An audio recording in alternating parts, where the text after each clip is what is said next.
প্রথমত আমরা যেই দিনে বা যেই মাসে অবস্থান করতেছি, রাসূল সাল্লাল্লাহু আলাইহি ওয়াসাল্লামের হাদিস অনুযায়ী মা মিন ইয়াউমিন, এমন কোনো দিন নেই আইয়ুতিকাল্লাহু সুবহানাহু ওয়া তাআলা, যে আল্লাহ সুবহানাহু ওয়া তাআলা মুক্তি দেন তার বান্দাকে মিনান নার, জাহান্নামের আগুন থেকে, তবে আরাফার দিন ব্যতীত।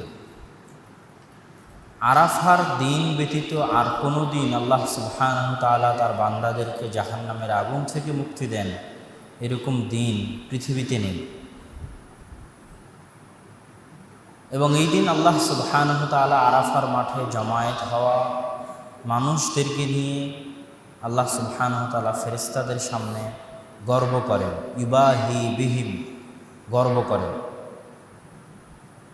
অন্য হাদিসে রাসূল সাল্লাল্লাহু আলাইহি ওয়াসাল্লাম বলেছেন, খায়রুদ দুআ দুআ ইয়াউমে আরাফা, সর্বশ্রেষ্ঠ দোয়া হচ্ছে আরাফার দিন যে দোয়া করা হয় সেই দোয়া।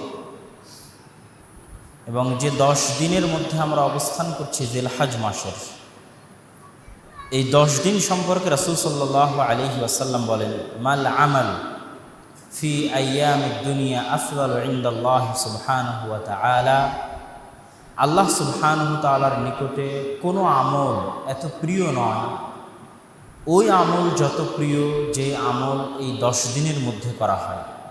তখন রাসূল সাল্লাল্লাহু আলাইহি ওয়াসাল্লামকে জিজ্ঞেস করা হলো, ওয়ালাল জিহাদ ইয়া রাসূলুল্লাহ, আল্লাহর রাস্তায় জিহাদ করাও কি এত প্রিয় নয়? তখন রাসূল সাল্লাল্লাহু আলাইহি ওয়াসাল্লাম বললেন, ওয়ালাল জিহাদ, জিহাদও নয়, জিহাদের চাইতে উত্তম এবং প্রিয় আমল হচ্ছে জিলহজ মাসের এই প্রথম 10 দিনে আমরা যে আমল করি সেই আমল।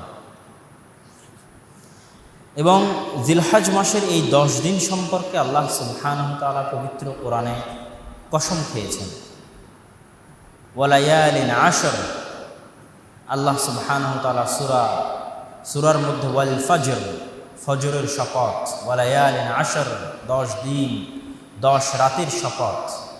প্রায় সকল মুফাসসিরিনে কিরাম একমত যে এই 10 দিন জিলহজ মাসের এই 10 দিন, এবং জিলহজ মাসের এই 10 দিন ওই 10 দিন মূসা আলাইহিস সালাতু ওয়াস সালাম যখন তুর পাহাড়ে আল্লাহ সুবহানাহু ওয়া তাআলার ইবাদতের জন্য 40 দিনের জন্য আল্লাহর ইবাদত করতে গেছিলেন, যে ঘটনা আপনারা সবাই জানেন, ওই 40 দিনের শেষ 10 দিন এই 10 দিন মূসা আলাইহিস সালাতু ওয়াস সালামের আল্লাহর ইবাদত করতে তুর পাহাড়ে যাওয়ার জন্য যে উনি 40 দিন আল্লাহর ইবাদত করেছেন, ওই 40 দিনের শেষ 10 দিন হচ্ছে এই 10 দিন। এবং কিছু দুর্বল বর্ণনায় প্রমাণিত হয় যে আইয়ুব আলাইহিস সালাতু ওয়াস সালামকে আল্লাহ সুবহানাহু ওয়া তাআলা যে রোগ মুক্তি দিয়েছিলেন সেটা এই 10 দিন। এবং সারা পৃথিবীর সকল মুহাদ্দিস এবং মুফাসসির একমত যে পৃথিবীর সর্বশ্রেষ্ঠ 10 দিন এই 10 দিন। তখন প্রশ্ন আসে যে এই 10 দিন কি রমজান মাসের চেয়ে উত্তম? তারা উত্তরে বলেছেন যে হ্যাঁ, এই 10 দিন রমজান মাসের 10 দিনের চেয়ে উত্তম, তবে রমজান মাসের শেষ 10 রাত পৃথিবীর সর্বশ্রেষ্ঠ 10 রাত, এবং রমজান মাসের লাইলাতুল কদর পৃথিবীর সর্বশ্রেষ্ঠ রাত। তাহলে রাত হিসেবে রমজান মাসের 10 রাত এগিয়ে, আর দিন হিসেবে রমজান মাসের চাইতেও ফজিলতপূর্ণ 10 দিন হচ্ছে এই 10 দিন, যে 10 দিনে আমরা অবস্থান করছি। আর তার সবচেয়ে বড় কারণ হচ্ছে, একে তো আল্লাহ সুবহানাহু ওয়া তাআলার শপথ, দ্বিতীয়ত এই 10 দিনের মধ্যে আরাফা মতো একটা শ্রেষ্ঠ দিন থাকা, যেমন রমজানের শেষ 10 রাতের সর্বশ্রেষ্ঠ রাত লাইলাতুল কদর, ওই রকম এই 10 দিনের সর্বশ্রেষ্ঠ দিন কোন দিন? আরাফার দিন। তো লাইলাতুল কদর যেমন মর্যাদামণ্ডিত, কাছাকাছি ওই রকমই মর্যাদামণ্ডিত হচ্ছে দিন হিসেবে আরাফা এবং রাত হিসেবে লাইলাতুল কদর। এমনকি কিছু কিছু বর্ণনাও পাওয়া যায় যেটার তাহকিক প্রয়োজন, সত্যতা যাচাই বাছাই করার প্রয়োজন, যে আল্লাহ সুবহানাহু ওয়া তাআলা পবিত্র কোরআন মাজিদে যেমন বলেছেন, ইন্না আনজালনাহু ফি লাইলাতিল কদর, লাইলাতুল কদর খায়রুম মিন আলফি শাহর, যে লাইলাতুল কদর হচ্ছে 1000 মাসের চেয়ে উত্তম। কিছু কিছু বর্ণনা আছে যেটা তাহকিক করতে হবে, তার সত্যতা যাচাই বাছাই করতে হবে, যে ঠিক আরাফার দিনও এরকম 1000 মাসের চেয়ে উত্তম। আল্লাহু আ'লাম বিস-সাওয়াব, আল্লাহ সুবহানাহু ওয়া তাআলা সঠিক জানে। তবে আরাফার দিন যে সর্বশ্রেষ্ঠ দিন পৃথিবীর, এতে কোনো সন্দেহ নেই। এবং এই 10 দিন যে পৃথিবীর সর্বশ্রেষ্ঠ দিন, এতেও কোনো সন্দেহ নেই। আর এই 10 দিনে অনেক বড় বড় কিছু একত্রিত হয়েছে।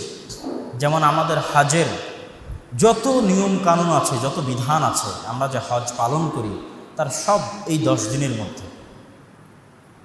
আরাফা বলেন, মুজদালিফা বলেন, মিনা বলেন, ইয়াউমুন নাহার, কুরবানির দিন বলেন, সব এটার মধ্যে। ইব্রাহিম আলাইহিস সালাতু ওয়াস সালামের দিনের সাথে সম্পৃক্ত, তার ইতিহাস এবং ঐতিহ্যের সাথে সম্পৃক্ত যে ইতিহাসগুলো আছে, সব এই 10 দিনের সাথে সম্পৃক্ত। মিনায় গিয়ে হাজিরা পাথর মারে, যেখানে ইব্রাহিম আলাইহিস সালাম এবং তার ছেলে ইসমাইল আলাইহিস সালাতু ওয়াস সালাম শয়তানকে তাড়ানোর জন্য পাথর নিক্ষেপ করেছিলেন। কুরবানি করে, সারা পৃথিবীর মানুষ কুরবানি করে, ইব্রাহিম আলাইহিস সালাতু ওয়াস সালাম তার সন্তানকে কুরবানি করেছিলেন। সাফা মারওয়ায় সাঈ করে, ইব্রাহিম আলাইহিস সালাতু ওয়াস সালামের স্ত্রী সাফা মারওয়ায় সাঈ করেছিলেন ছোট বাচ্চা ইসমাইলের পানির সন্ধানের জন্য। তথা হজকে কেন্দ্র করে এবং ইব্রাহিম আলাইহিস সালাতু ওয়াস সালামের স্মৃতিকে কেন্দ্র করে যা কিছু আছে, সব আমরা এই 10 দিনে সম্পাদন করে থাকি। সুতরাং এই 10 দিনের গুরুত্ব সীমাহীন এবং অপরিসীম। আল্লাহ সুবহানাহু ওয়া তাআলা আমাদেরকে 10 দিন বেশি বেশি ইবাদত করার, বেশি বেশি সিয়াম পালন করার, বেশি বেশি দান সাদাকা করার তৌফিক দান করুক। আল্লাহুম্মা আমিন।